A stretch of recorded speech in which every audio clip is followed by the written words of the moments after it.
سب سے مشہور طریقہ جو وطر کا ہے وہ 3 والا ہے. وہ کیوں؟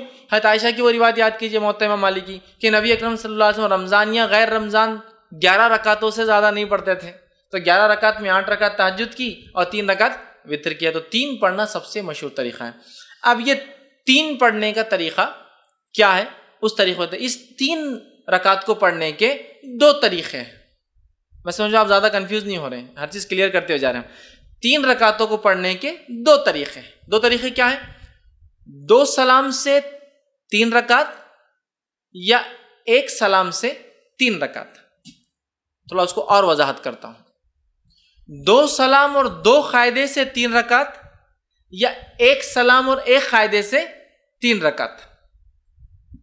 طریقہ بتاتا ہوں. پہلا طریقہ, آپ نماز وطر کے لیے کھڑے ہوئے, آپ نے تکبیر کہی, ہاتھ باندھ لیا. اب آپ نماز پڑھتے ہیں 2 رکعت.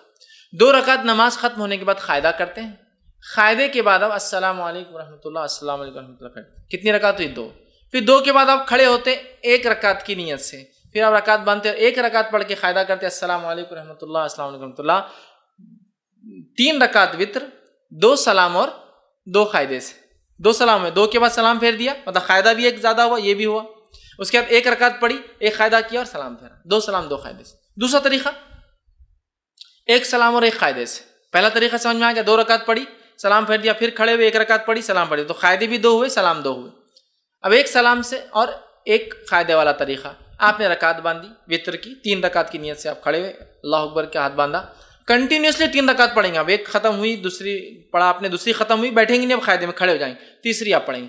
تیسری رکعت کے پڑھنے کے بعد آپ قاعدہ کریں گے اور پھر السلام علیکم ورحمۃ اللہ السلام. 1 قاعدہ اور 1 سلام سے 3 رکعت اور 2 قاعدے 2 سلام سے 3 رکعت. سمجھ میں آ گئی بات؟ کلیئر ہے؟ بہت زیادہ کنفیوژن نہیں. سعودی عرب میں سب سے زیادہ معروف طریقہ وہ پہلا والا ہے. 2 رکعت پڑھتے ہیں, سلام پھیر دیتے ہیں, پھر 1 رکعت پڑھتے ہیں.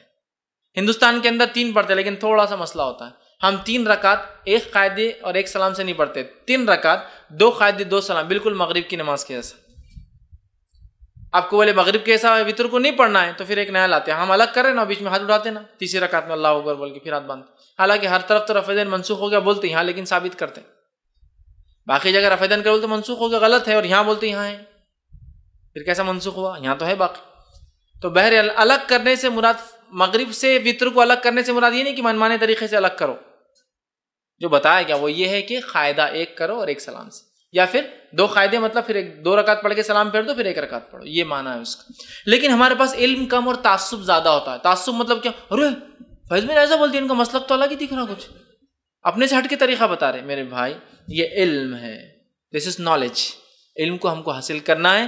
بہت ساری بات ہم کو نالج نہیں ہوتا کسی چیز کا, تو اس کا مطلب یہ نہیں کہ ہمارا مسلک الگ ہے, ہم بھٹک گئے, بلکہ ہماری کمزوری تھی, ہماری جہالت تھی کہ ہم نے علم حاصل نہیں کیا. ٹھیک ہے, تو لہٰذا 3 رکعت کے دونوں طریقے میں نے آپ کو بتا دیے اور دونوں سنت سے ثابت ہے. لیکن تیسری رکعت میں کھڑے ہو کر سورہ فاتحہ اور وغیرہ پڑھ کر پھر اللہ اکبر کے ہاتھ اٹھا کے پھر سے باندھنا, یہ سنت سے ثابت نہیں ہے. اس تعلق سے آپ سب سے کچھ بھی ثابت نہیں, نہ صحیح نہ ضعیف.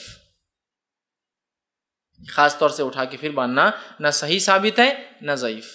لہٰذا میں کہوں گا آپ کو اگر 3 ایک ساتھ پڑھنا ہے تو 1 قاعدے سے پڑھیے. آخری رکعت میں آپ کو کوئی ڈبل سے ہاتھ نہیں اٹھانا ہے بیچ میں. 2 طریقے 3 وطر کے, یہ میں سمجھتا ہوں واضح ہو گئی. اور نبی اکرم صلی اللہ علیہ وسلم سے بہت ساری حدیثوں میں بات سب, جیسے صحیح مسلم کی اور صحیح بخاری کی روایت متفق علیہ. عبداللہ بن عمر رضی اللہ عنہما فرماتے آپ سب رات کی نماز کو 2 رکعتیں کر کے پڑھتے تھے اور آخر میں 1 رکعت وطر پڑھتے تھے. 2 2 2 2 2 2 2 مطلب 5 سلام ہو گئے, اس کے بعد آپ کھڑے ہوتے اور 1 پڑھتے ہیں, ٹوٹل ہوئی 11 رکعتیں. ٹھیک ہے, تو یہ طریقہ ہے, اور ایک ساتھ پڑھنے کا بھی آپ سے ملتا ہے.